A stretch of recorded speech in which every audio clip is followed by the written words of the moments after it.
This video looks at finding the rule. And our goal is to develop rules for linear relationships. So let's look at our first question. It says how many lines are required to add a hexagon to the pattern? So when we just have one hexagon, we have 1, 2, 3, 4, 5, 6 lines. So number of lines for one hexagon is 6. How many do we need to add to add another hexagon? 1, 2, 3, 4, 5. Okay, so 6 plus 5 is 11. So we now have 11 lines. For 3, well, we need to add more. 1, 2, 3, 4, 5. So we have to add another 5. So 11 plus 5 is 16. And you get the idea that we're adding 5 each time. So if we count up our lines for 5 hexagon, we'll get 26. Now we want to determine a rule that will allow us to find how many lines we need given a set number of hexagons, because we don't want to have to keep drawing up how many hexagons we've got. Now we know that we're adding 5 each time. So each time we add a hexagon, we're adding 5. The other key piece of information is to go back to if we had n is 0. And I know it makes no sense to have no hexagons, but to be able to find a rule, it's really important to go back. So if we're adding 5 each time, to go back, I need to minus 5. 6 minus 5 is 1. So the key point here is I need one line to start off with. And then after that, I'm going to add 5 for every hexagon. So if I write that as a rule, my number of lines L is going to equal 1 plus 5 times however many hexagons I've got. Now let's see if that works. If I have 2 hexagons, I have 2 hexagons is going to equal 1 plus 5 times 2. 1 plus 10 is 11. Okay, 5 hexagons is 1 plus 5 times 5.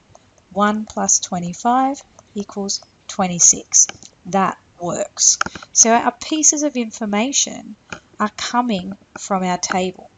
The 1 will always be what the value is when I am at 0. Okay? And then the other piece of information is this 5, and that is from,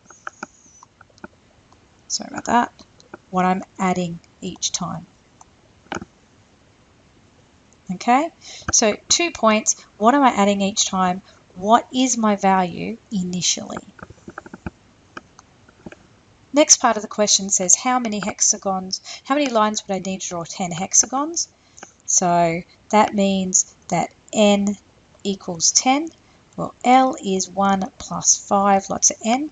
So that's 1 plus 5 times by 10, which is 1 plus 50, which is 51.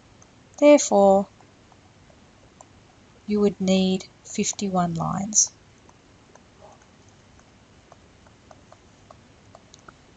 To draw 10 hexagons.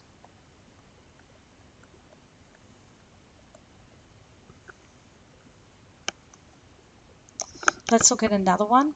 Now you might want to pause the video and have a go at this yourself. So how many matchsticks are required?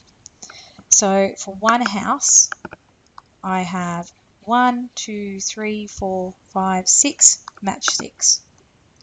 For 2 houses, I have the 6 plus I need to add some. I need to add 1, 2, 3, 4, 5 sticks. So I need my 6 initial plus another 5 is 11. For 3, how many extra do I need? Well, I've already got the 2, but I need 1, 2, 3, 4, 5. Another 5. So that's 11 plus 5 is 16. So I'm adding 5 every time. This is very similar to the previous one. Each time I'm adding 5. Okay, then I have to go back. What is it for 0? Well, I'd need to minus 5, which is 1. So a completely different question, but the same answer. My number of matchsticks is going to be my initial one plus 5 times how many houses I've got. Oops, 5 times n. So we don't write the multiplication sign, we can just write 1 plus 5n. How many matchsticks would you need for 20 houses? Well, that means n is 20. So m is 1 plus 5n, which is 1 plus 5 times by 20, which is 1 plus 5 times by 20 is 100. So that's 101. So you would need 101 matchsticks for 20 houses.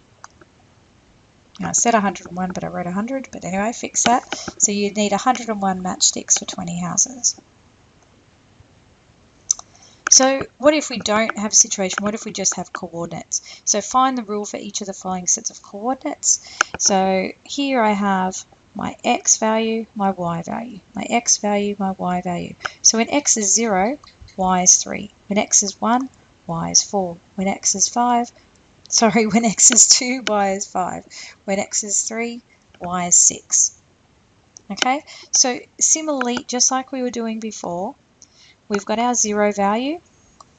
Okay, so we have that initial value. And what are we adding each time? Well, 3 up to 4, I have to add 1. 4 to 5, add 1, add 1. So I'm adding 1 every time. So y is equal to my initial value, my 3, plus I need to add an extra 1 for every x value. So 1 times by x. So I can just write that as y equals 3 plus x. Does that make sense? Well, when x is 2, 2 plus 3 is 5. When x is 3, 3 plus 3 is 6. So that works. Let's look at the next one. X, y, x, y. So when x is negative 3, y is negative 6. Now, it hasn't got all the values. When x is 1, y is 2. When x is 4, y is 8. When x is 6, y is 12. So we have to fill in the blanks. Okay, we have to go, well, what's happening in all these values that I don't have? Because otherwise I can't find my rule. So to go from 8 up to 12, I'm adding 4. So that's for 2 steps. So I have to be adding 2 each time. Okay, so 8 plus 2 is my 10. So if I'm adding 2 every time, 2 plus 2 would be 4. Plus 2 would be 6. Okay, I could go backwards or I could keep going that way. Negative 6 plus 2, negative 4 plus 2, negative 2 plus 2 is 0. So now I've completed my table. My key value is what happens initially and then what I'm adding each time. So my formula becomes y equals my initial, which is 0, plus 2 lots of whatever my x value is. I don't need to write the 0, so I'm left with just 2x. Does that make sense? When x is 3, 2 times 3 is 6. Yes, that works. 2 times 5 is 10.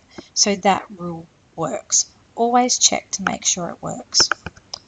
So now do some practice problems.